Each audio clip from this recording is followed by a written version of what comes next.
Welcome to our webinar, Attracting Top Talent in a Weak Labor Market. My name is Brian Schill, and I'm the Executive Director for the Peters Township Chamber of Commerce. Thanks for joining us. Our presenter today is Mr. Jeff Hancher. Good morning, Jeff. Good morning. Good morning. Other than a little bit of technology issues, we're looking good so far, my friend. So a little Zoom 101 for everybody. This is being recorded. And also want to let you know that we'll have some time for questions for you. So if you do have a question, we would ask you to use the Q&A button. That's the Q&A button rather than the chat. So that's all I have. So Jeff, take it away. You got it. Well, I appreciate it. I'm going to make one final attempt to share screen. And if it doesn't work, I'm just going to talk about this subject that is near and dear to everyone's heart. If you know anybody, speaking of hiring and recruiting talent that is good at figuring out technology, it looks like I'm in the market for somebody. So you just send them my way. Last attempt. Can you see that, Brian, or no? I cannot. All right, we're going for it then. So first off, I appreciate everybody being on today. Brian, Amy, appreciate you having me as well. Oh, Megan said she saw it. Yes, we can see it, they're saying in the chat. All right, I'm bringing it back. This could be good. Tell me one more time if you can or cannot see it. I'm looking in the Q&A. Yes. Yes, we can see it at 10:09. Perfect. Outstanding. Can everybody hear me still? Want to make sure of that.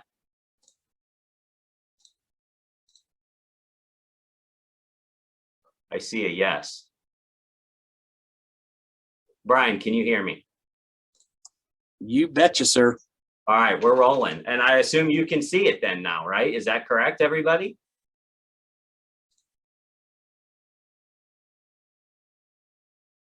I'm going to look in the Q&A.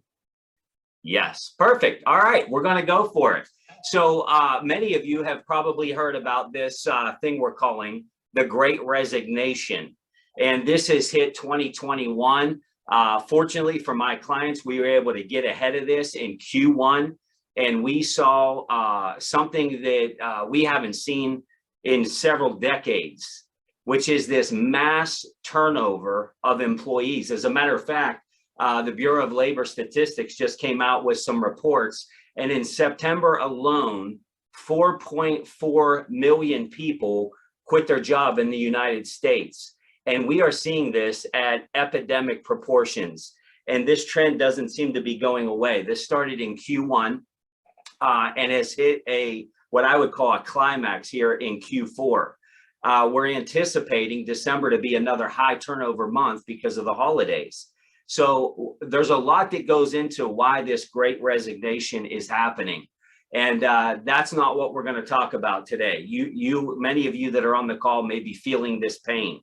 But what I keep telling our clients and our community is that we're going to turn the Great Resignation into what we're calling the Great Reshuffle.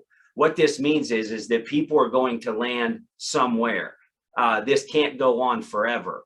The question then becomes, as entrepreneurs, as business people, what are we doing now to prepare and capitalize on that? If we were in a physical setting and we were in a room, this would be the time that I would ask, who all has open positions in your job, in your business? Who has requisitions open that they're trying to fill? And the majority of the hands would go up because it's everybody. It's everybody from every pay scale, from low pay scale to high pay scale. Most people are looking for talent right now. The numbers tell us that that's probably the case.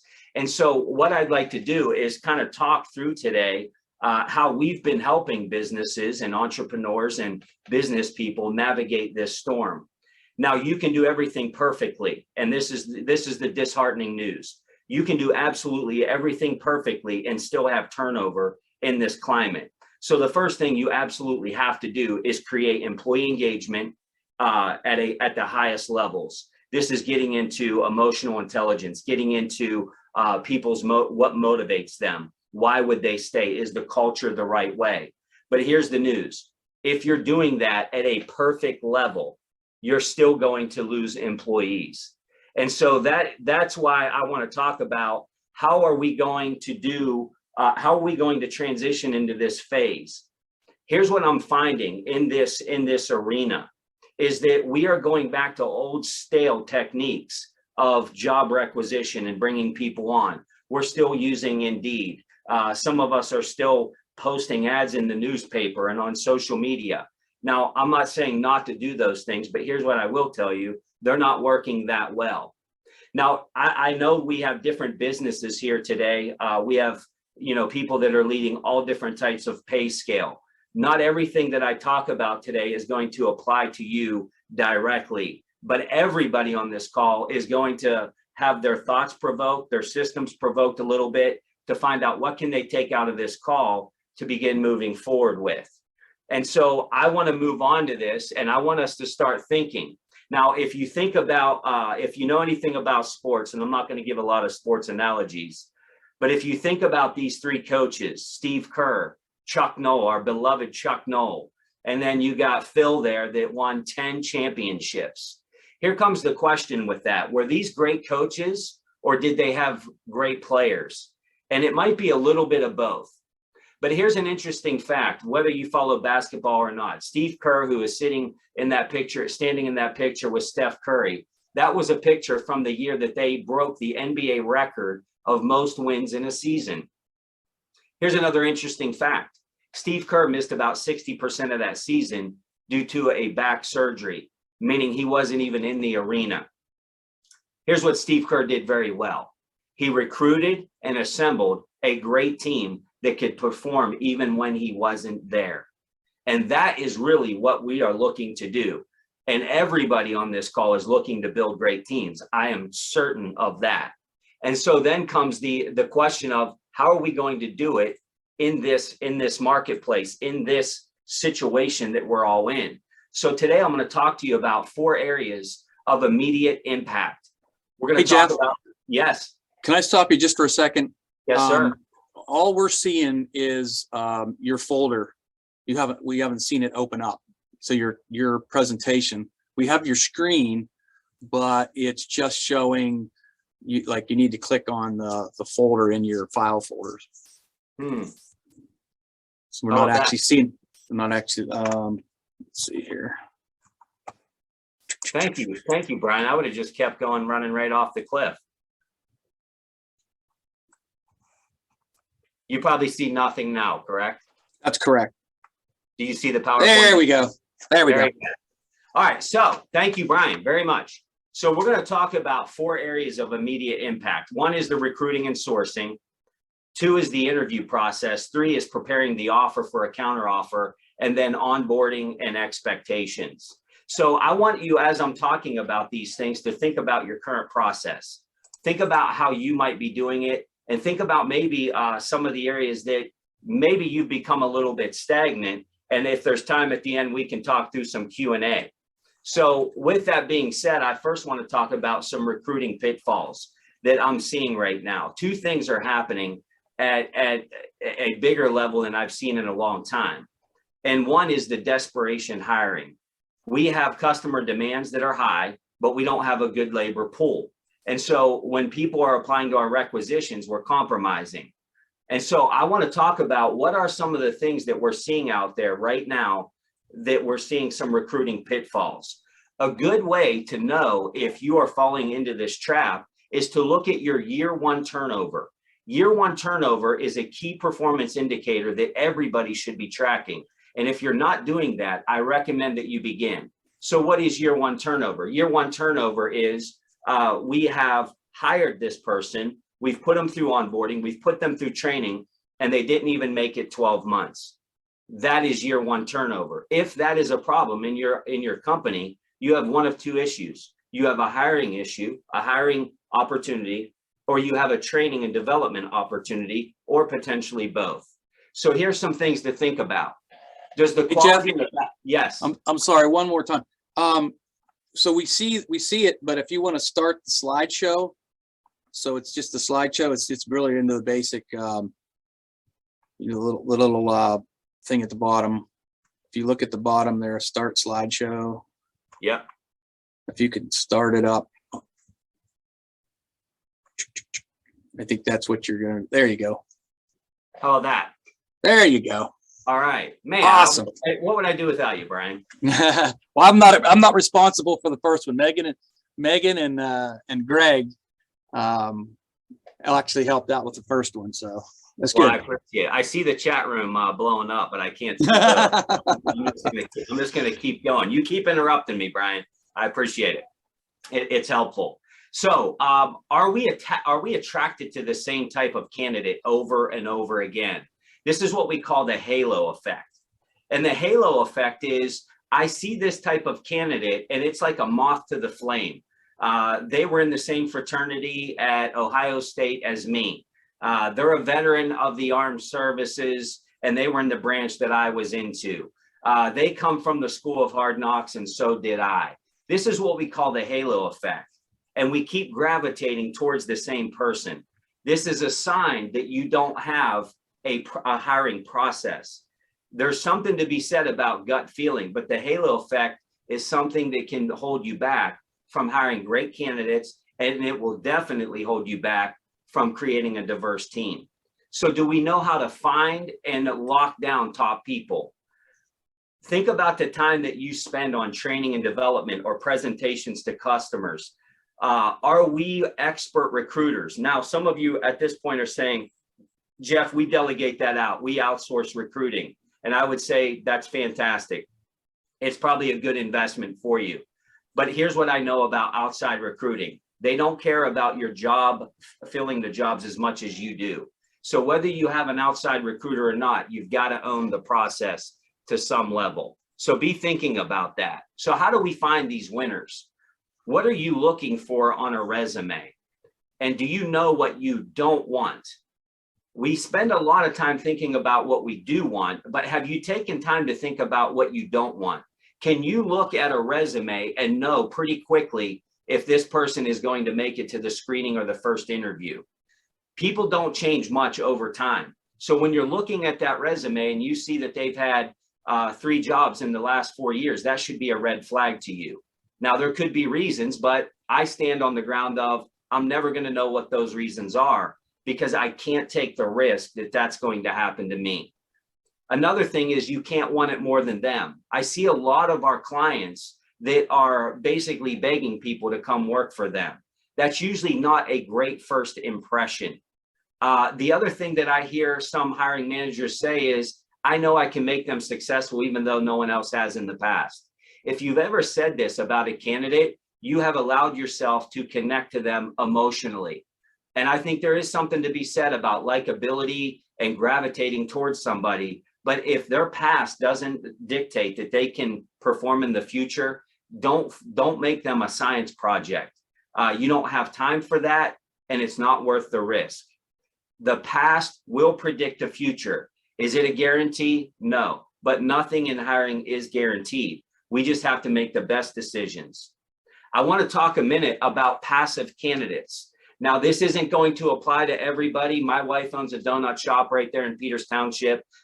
Most of the employees that she hires, they're not on LinkedIn. It's hard to find passive candidates. But for those of you that have your demographic that you're trying to hire and they do spend time on LinkedIn, I would highly, highly recommend in this labor market that you're going after people that are currently employed. Now, I'm not saying if people are unemployed, that makes them bad people or that they might not be a good fit.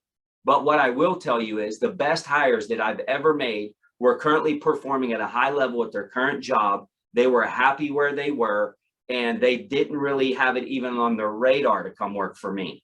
I had to do a lot of work to compel them to come through the interview process. There's many, many benefits to passive candidates. So if you're not spending time on LinkedIn, I highly recommend that you do that. The other thing that you have to do right now, if you don't already have it, is create a referral program.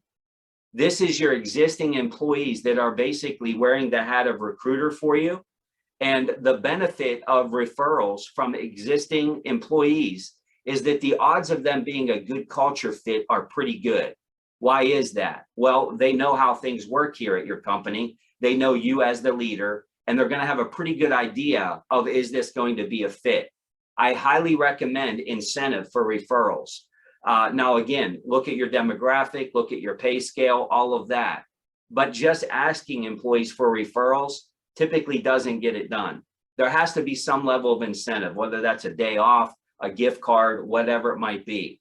If you don't have a referral program, I would at least challenge you to look into that and see what the benefits of that potentially could be for your organization. I had mentioned LinkedIn and I had mentioned passive candidates. I want to take just a minute and challenge anybody that's on the, if you're on this call, it's likely that you are in a hiring position. If you are not investing time on LinkedIn, you're probably missing a big opportunity. I will tell you, after my 24 years in corporate America, before I started my own business, 100% of my hires came from LinkedIn. And it was through passive recruiting, going after candidates that already had a job. So I want to challenge you real quick. If you think about the app of LinkedIn, and I'm not going to go through a LinkedIn tutorial today, but here's what I will tell you. Most of us, if you're using LinkedIn, what you've done is you've messaged candidates, or maybe you've gotten messaged even yourself on LinkedIn. Right now, people on LinkedIn are getting recruited more than they ever have. So part of what we have to do to create an employment brand and a leadership brand is do what other people aren't doing. It kind of gets to the old adage of, if you want something you've never had, you got to do something you've never done. I highly recommend that you're shooting out videos. Create some type of an elevator pitch and send it out via video. Even a better best practice is have a whiteboard with their name on it. That's the still that they're going to see. Boom, they hit play and there you come on. And you might say something like, hey, Brian, I see that you're with Acme Company. You've been there a long time and you've had a tremendous track record of success. I wanted to make you aware that I'm looking for one final person in my already high-performing team, and I'm wondering if you might be that fit. We have a competitive salary and a very competitive culture, and I'd like to tell you a little bit more about that.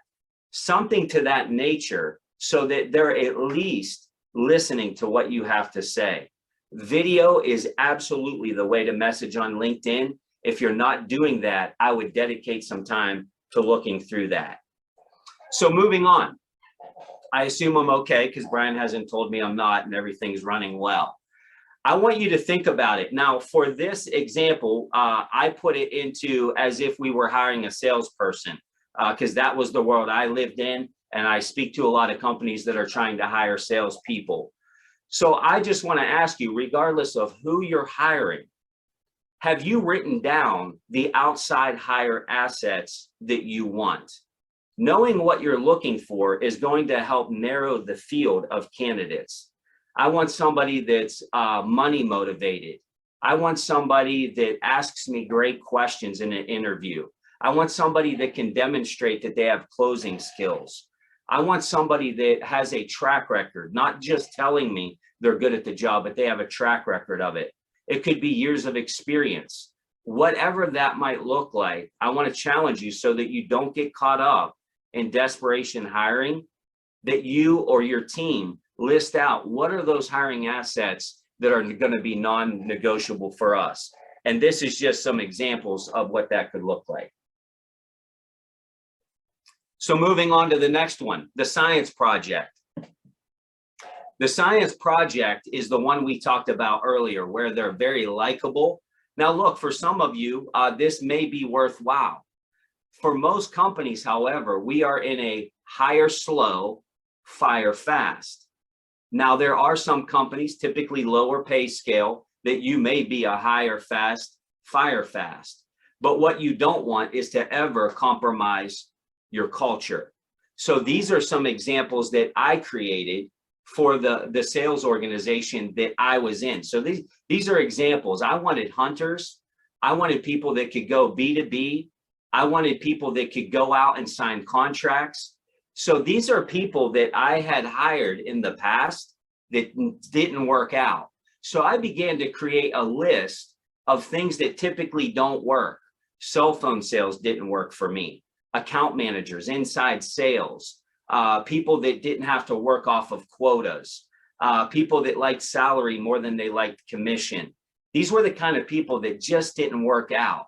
So if you're not taking inventory every time somebody quits and kind of doing an after action, I'd recommend that, because what you can do is start learning from what was on their resume. Where did they come from? Where was the miss here? That's going to let you know in the future of what not to hire. That would be your science project. Then we get them. Okay, so we've done this recruiting. We've gone on LinkedIn. We've done some of the videos.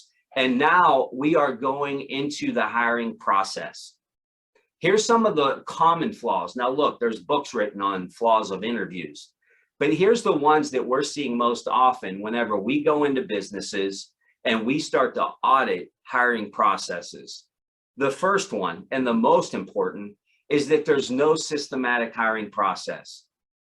Meaning this, maybe what you've done is you've went to Google and you've just printed out best hiring questions, and that's what you're using. That rarely works. We want to customize questions and the hiring process based off of the job that we're hiring for. It's going to increase your odds that the candidate that you're hiring is going to be in a position to win. Systems also create consistency, and consistency in hiring, after all these candidates go through, it's going to give us a pretty good idea of who is the candidate we're going to hire. Now, maybe you have a hiring process and you have a system. Then we get to the second biggest hiring flaw, which is a stale hiring process. We should always be challenging our processes and asking ourselves, is there a better way to do this?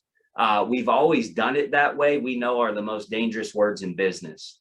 So how long have you been hiring the way that you're hiring? Has it been 5 years, 10 years, 20 years?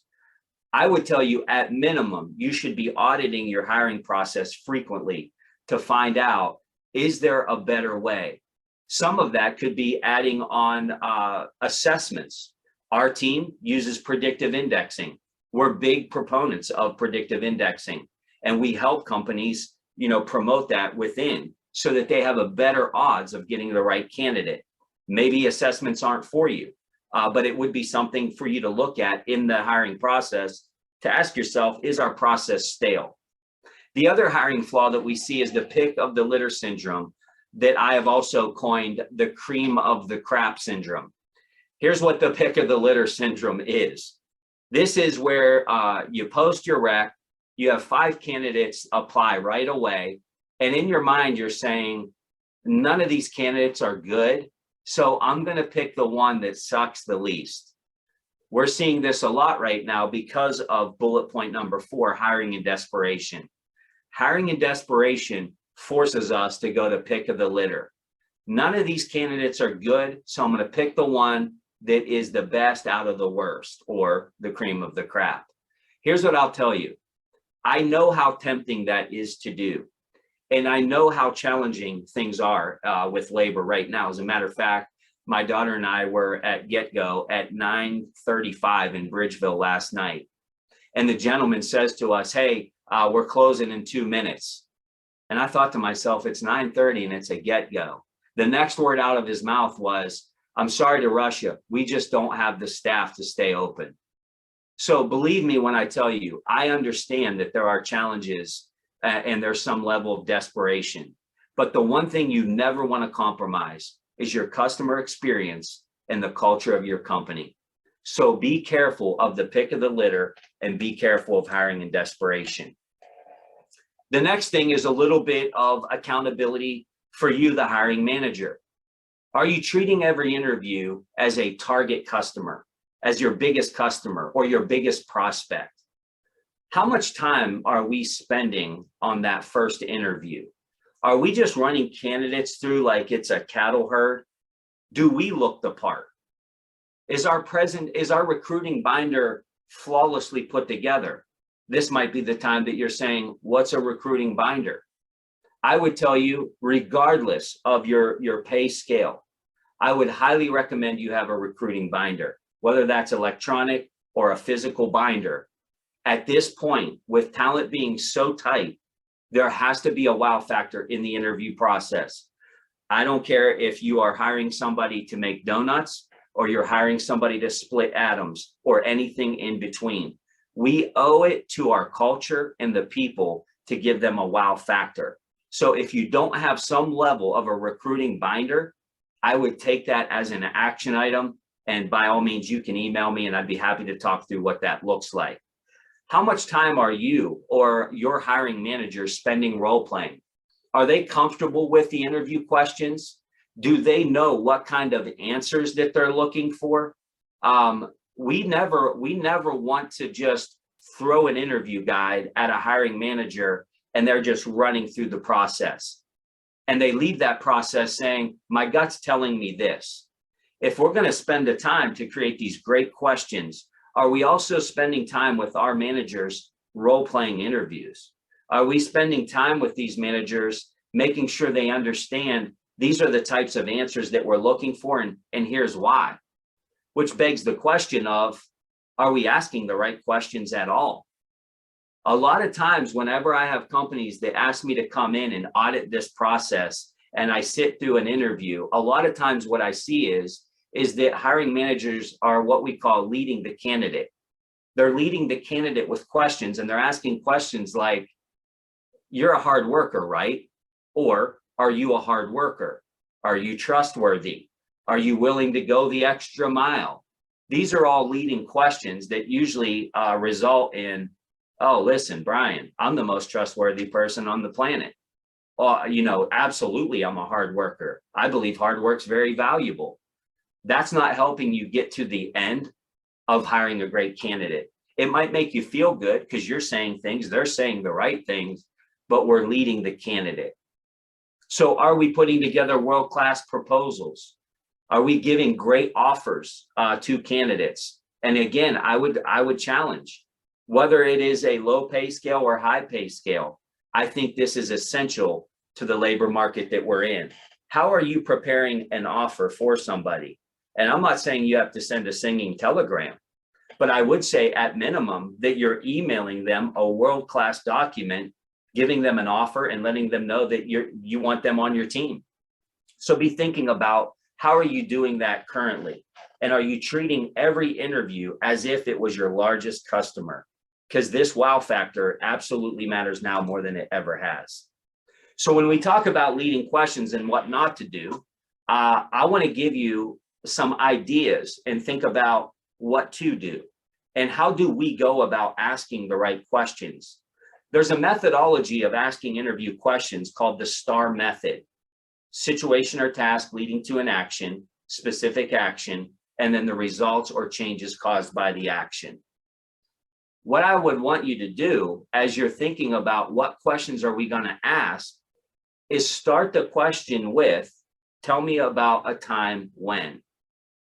When you start with this, it prompts the candidate to tell you a story and a specific time when this happened. Now, what you're looking for as you ask this STAR question is response times. You're looking for body language.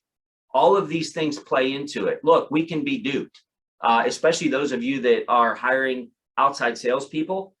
Outside salespeople are great interviewers.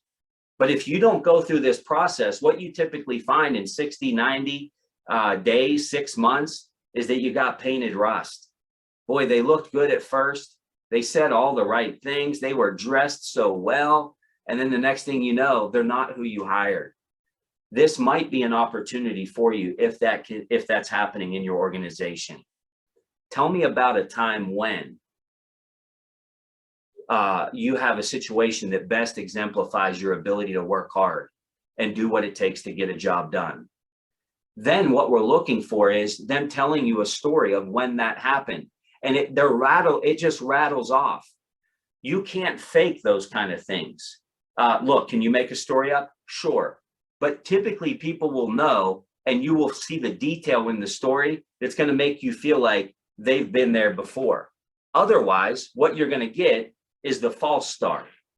This is where people start responding with vague statements. They're giving you theoretical answers. They're giving you vague feeling. Like I mentioned, hey, are you a hard worker? You've never met a harder worker. Matter of fact, I think hard work's a valuable thing on any team. That is a false star. And I would tell you, after 2 or 3 questions, if the candidate keeps giving you false star feedback, cut the interview as fast as you can, exit them out, and go on to the next candidate. This is not the hire that you want to make. Look for the false stars. Do you have star type questions in your interview process? And again, whether you're hiring executive leadership or you're hiring a frontline worker, star type questions are valuable because it creates a story and it creates engagement in the interview process. So we're going to go into 6 steps of wow. So here you are, you have a standardized process. You have you're thinking about this recruiting binder, what should be in it. Here's some things that I would tell you that you should prepare, whether it's in a PowerPoint presentation that you share on Zoom or you're sharing it in your office. Talk about your company. Establish yourself as a best in class, that you're stable, that there's growth opportunity, and fill in the blank. I'm not telling you to fabricate your company story, but the history of your company, the company culture, the vision of the future. My kids are required to do a tour of duty at Chick-fil-A before they leave high school. Why? I believe in the culture of Chick-fil-A. I believe in their work ethic, in their standards, how they train young people. I want to tell you something amazing about Chick-fil-A. Chick-fil-A has no problem hiring people. As crazy as that might sound. Now, look, do they have openings? I'm sure that they do. But the lines are out the door. When my daughter was hired at Chick-fil-A, one of the things they had her do was do an online virtual tour of their corporate office. These are people that are making anywhere between $10 and $14 an hour, pretty low on the pay scale. But man, here's Chick-fil-A that's saying, look, we're not going to just treat these people like, rank and file. We're going to establish culture early, and we're going to let them know what we're about. And during this online video that was live, they went into the history of the company, the culture, why this stuff matters to them. They explained why they're closed on Sunday. They talked about the vision of the future. I know many of you are in high school, but maybe someday you want to take advantage of college scholarships that we offer. Look, maybe some of you someday want to be a franchise owner. We're going to give you a path to do that. They're talking to 14, 15, 16-year-olds. Whatever it is that you're going to present to your candidate, you should close this section up by saying, doesn't this sound like the type of organization that you'd like to build a career with? Are your hiring managers, maybe you're the owner of the company today and you have managers that are doing the interviewing. Is it a cattle herd mentality, or are we taking time out to show the pride of our company? To not just have a poster on the wall, but passionately speak about where we're going. Some of you may be small businesses and you don't have a long history. Here's what you do have. You have a vision of the future. Here's where we're going. Here's our competitive advantages. And I'd like you to be on the ground floor so that you can be on this journey with us. Are we provoking people to want to become part of what we do? Because right now, the salary game, the money game, it's out of control. I'm seeing things where Burger King is offering $3,000 signing bonuses. This game is hard to play right now. So are you promoting more what you do, or are you promoting who you are? Who you are will trump what you do 7 out of 7 days. It just will. So I would highly recommend that you do that. Create highlights in there. Look, you're the hiring manager. You're paid to say we're awesome. Are there success stories in this binder? Do you have employee testimonials? Are you showing pictures of wins and team engagement and a day at Top Golf, or whatever those things might look like? If not, I would recommend you look into that as well for your binder. Are you showing engagement? This could be sales rep rankings for those of you that have salespeople. It could be team rankings with other locations across the region, whatever it might be. We're looking at team pictures, holidays, milestone anniversaries, birthday parties, whatever it might be. What are you doing there? You're letting people know that, hey, this is we've created an atmosphere here.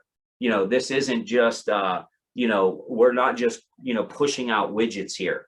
We've created an environment This might also be a look in the mirror. Maybe you're like, we don't do any of that. That might be an opportunity for you. And I would also tell you, are you putting this stuff up on social media? Are you putting it on LinkedIn? You want to start recruiting people way before they ever need a job, way before they're ever mad at their current employer. You want to drop seeds constantly of, wow, you know, ABC company really looks like a great place to work. If I wasn't happy where I was, I'd probably look over there. That's what you're trying to do in creating your brand.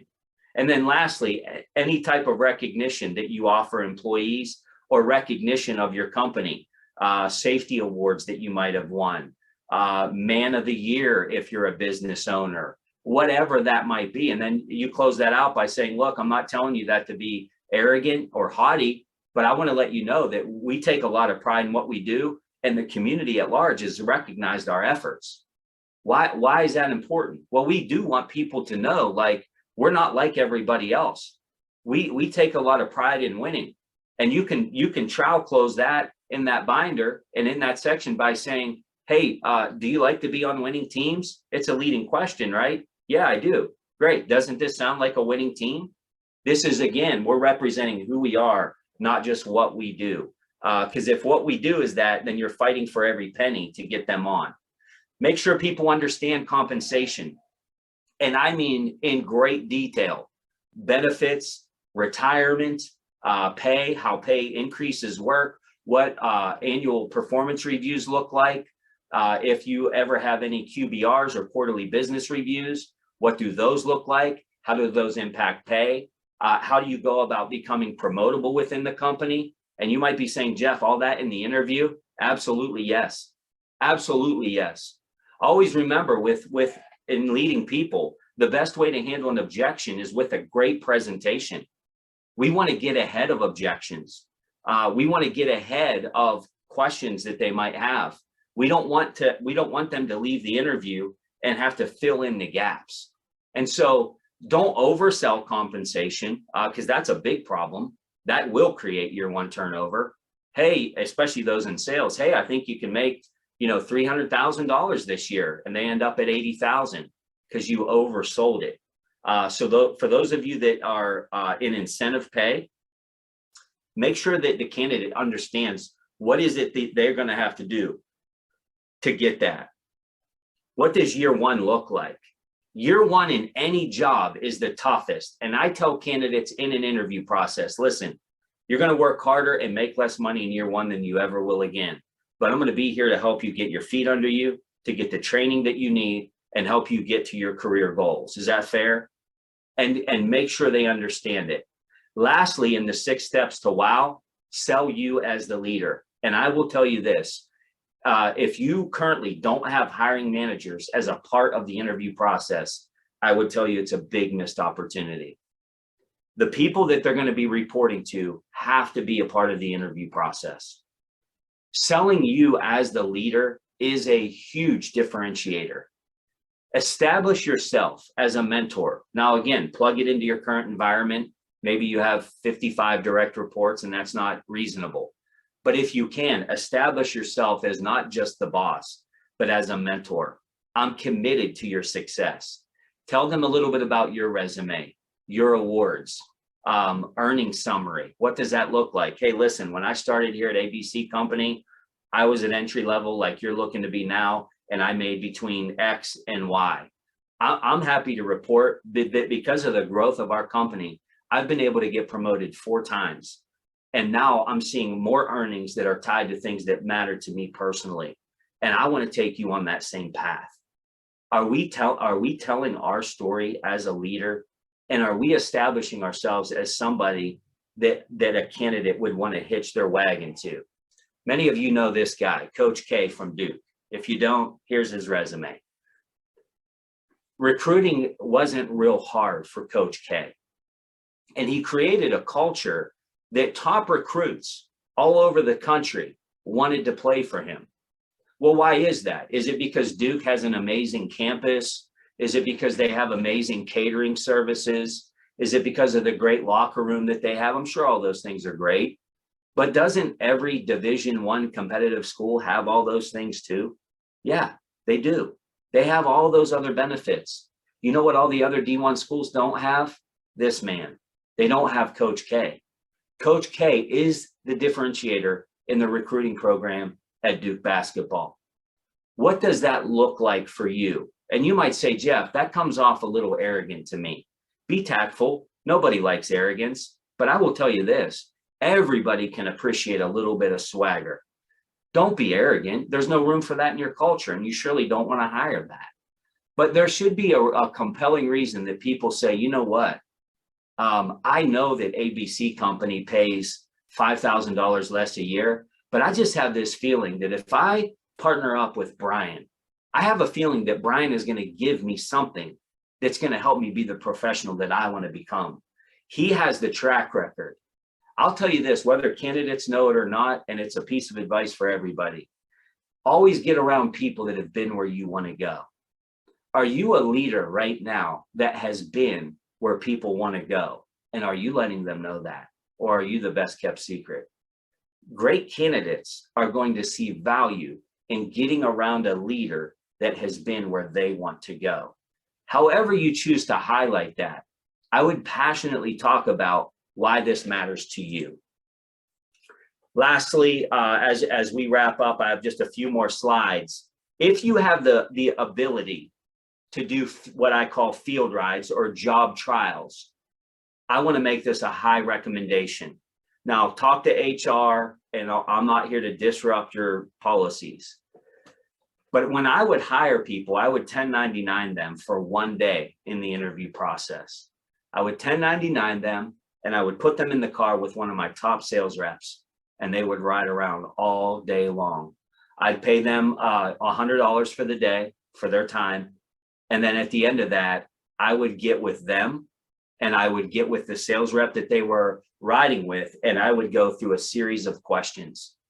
And I will tell you, I smoked out more bad culture fits than I can tell you.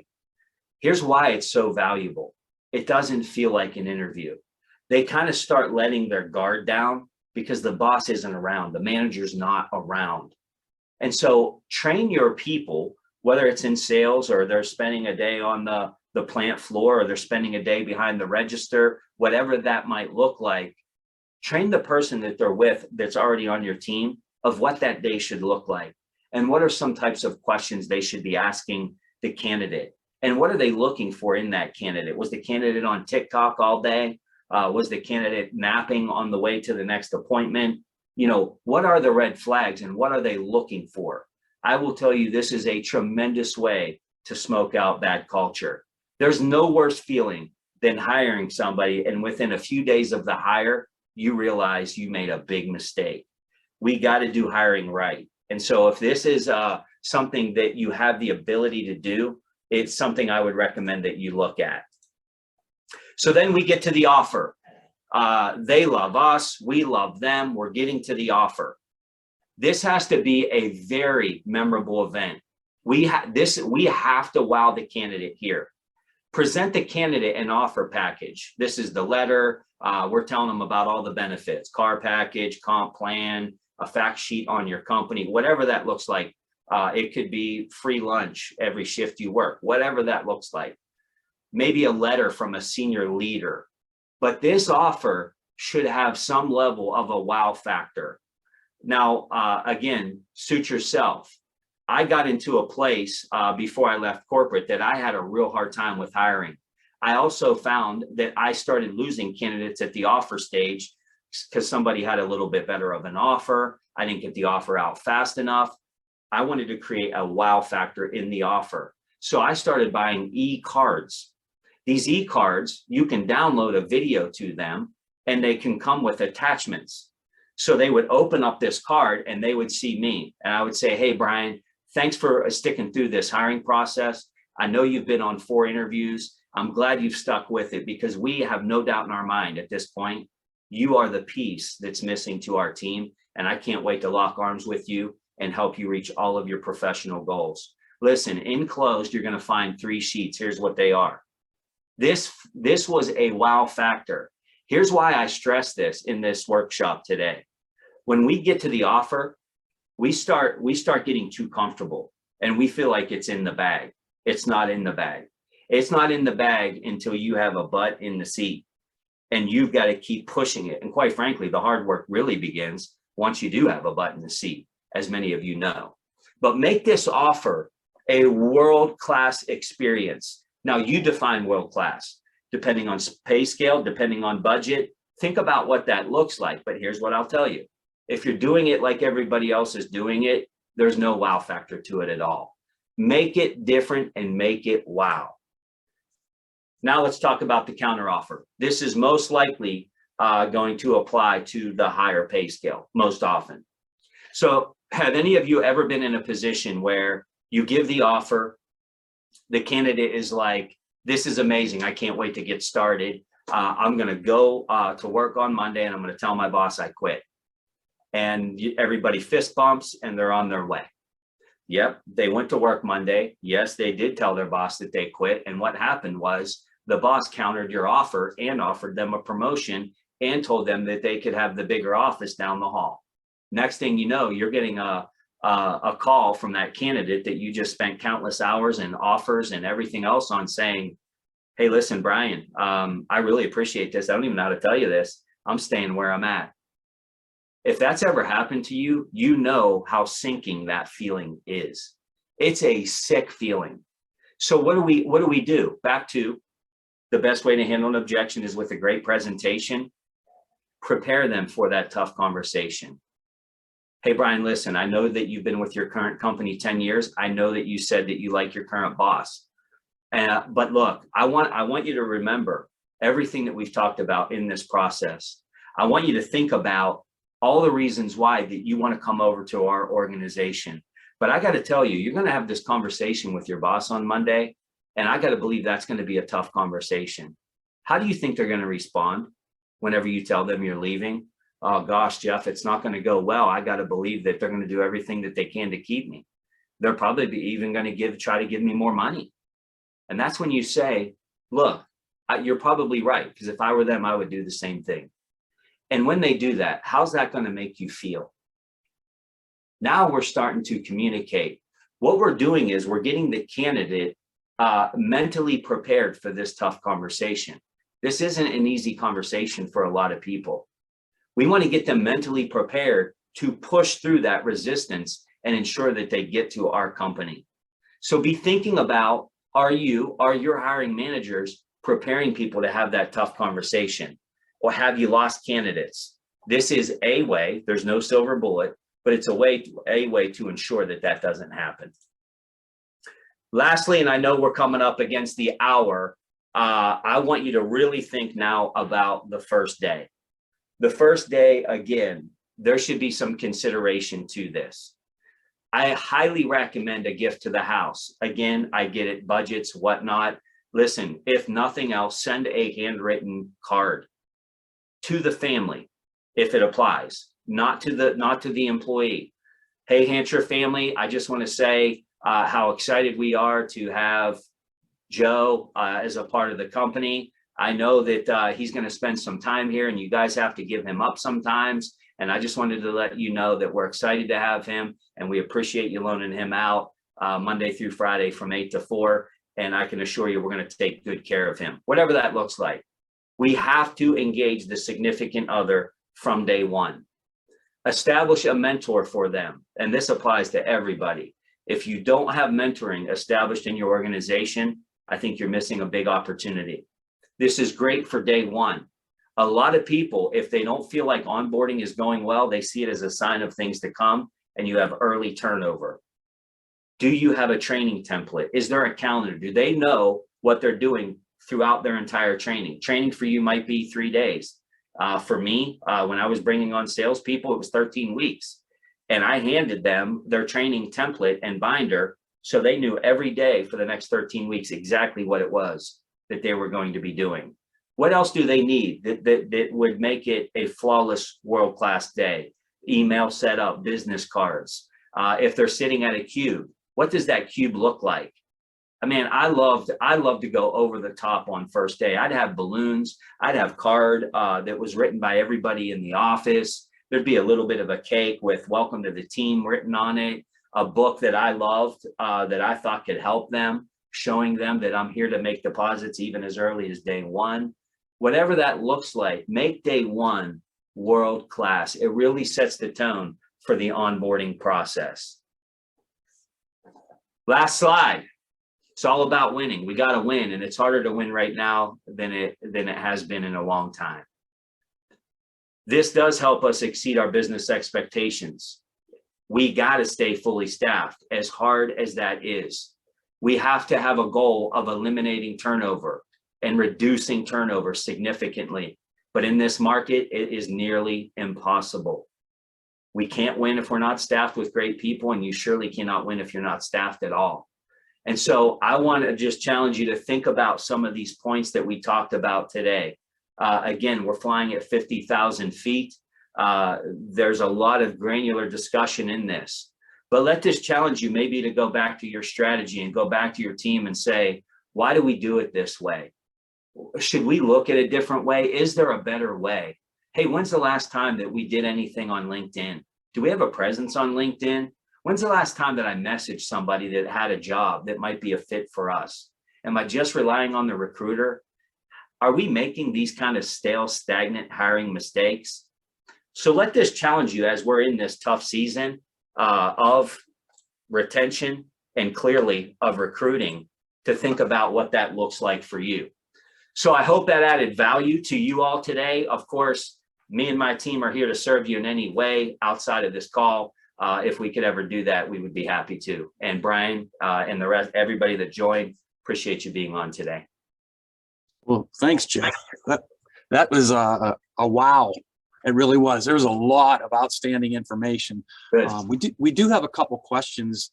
One is probably because of all the great information and all the information you added to the slides. Is there a possibility of getting copies of your PowerPoint? Yeah, okay. I'd be happy to.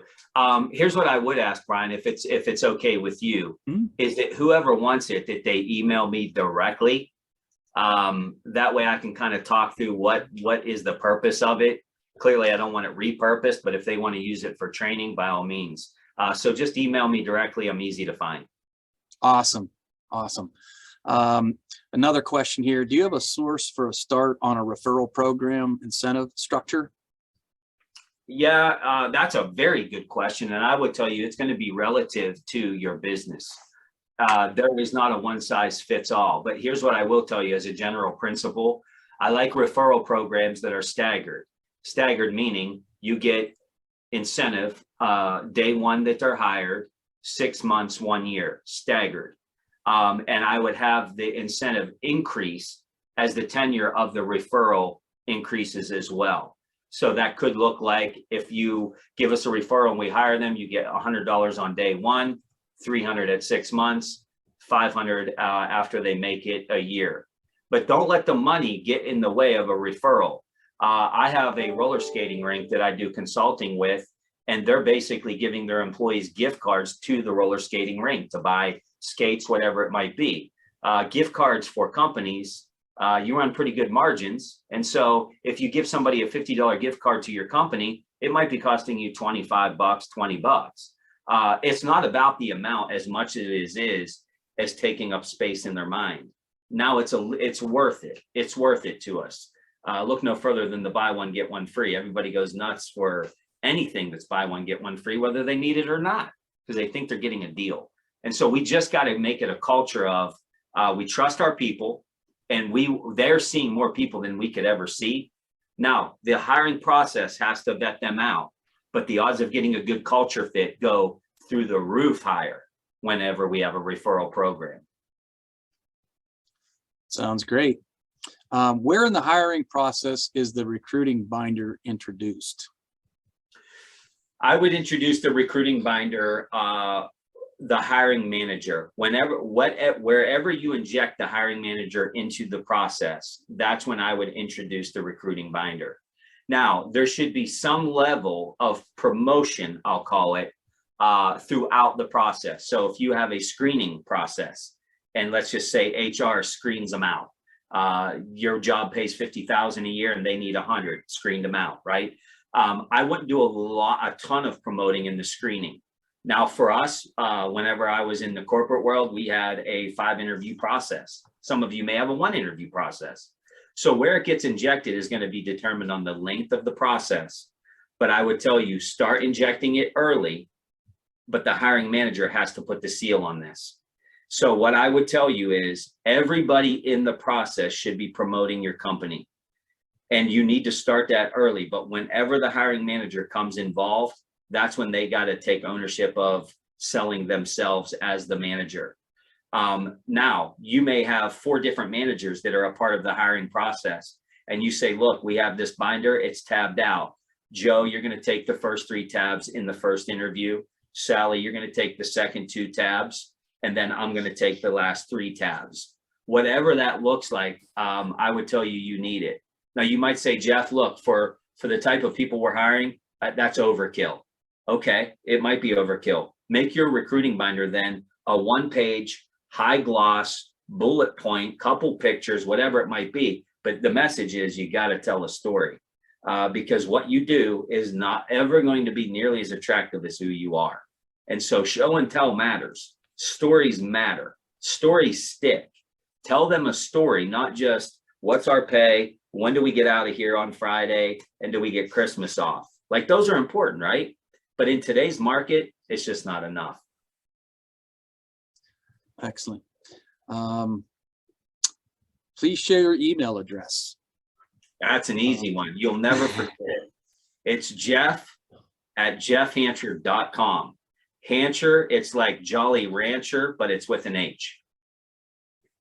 Awesome. For the LinkedIn process, should it be your LinkedIn business owner or a business profile? I'm not a fan of business profiles because, you know, this social media thing and this employment branding thing, I want you to think of it like fishing. I like Snickers, but I've never put one on a fishing hook. Why? Because fish don't like them. Fish like worms. So we got to be thinking about what is it that our target audience, whether it's candidates that we need to hire, customers, prospects, what is it that they want to consume and eat? I can tell you this, I have a business page on Facebook, the Champion Forum podcast page. It gets no love, none. I'll tell you this, anytime I post something on my personal Facebook page, a picture of me and my daughter, I mean, the thing goes nuts. Business pages, by and large, don't do well. Now, look, I'm not telling you don't have a business page, but what I would tell you is don't stop there. Yes, have a business page, but you need to have a personal page for you, the leader. You are creating a leadership brand. And for a lot of you on the call, you are the company. You are the face of the company. All the more reason to get that going. And I'd be happy to help anybody kind of talk through what that scenario looks like.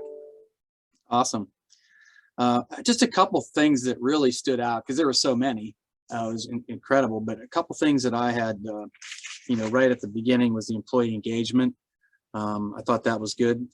You know, you heard about culture and branding a lot, the customer experience. And I also liked it's who we are versus what we do.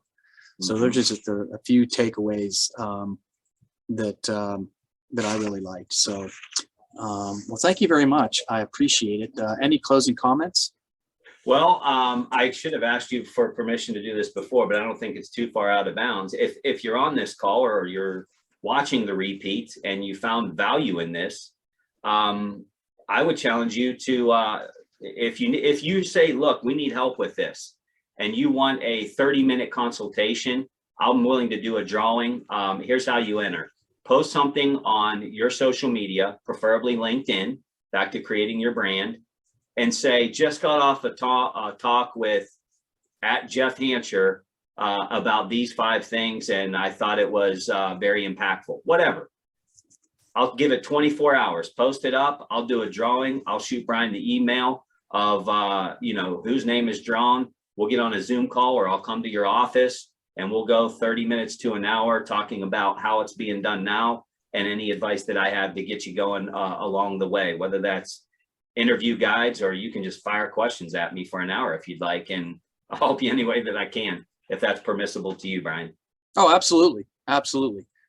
I want to thank Megan. She has something in the chat here, something we haven't really talked about. and I linked into it early because of my girlfriend, Alexa, and that's your podcast. Yeah. So I mean, now she's bothering me now. So, but anyway, that's one. If you can do that anywhere, and it's probably in the other ones too. But I always, when I'm doing something, it'll be like, Alexa, play the Champion Forum podcast, or something to that nature. So, that's a great way to keep connected to you and everything that you're doing. So yeah, it's a free resource. You can go to the Champion Forum podcast wherever you stream, and we put content out. We have some amazing guests on the show to help you. Follow me on socials. I post literally every single day, leadership nuggets, business nuggets, sales nuggets, and would love to connect with you all. I'm sure those of you that are watching or rewatching, there's a lot I can learn from you as well. Awesome. Thank you so much. Appreciate the opportunity. Absolutely. Thanks again, Jeff. We really appreciate it. I'd like to thank everyone for attending today. Happy holidays. Merry Christmas to everyone. Hope everyone has a wonderful 2022. We're looking forward to that one, that's for sure. So stay well, my friends, and have a great day.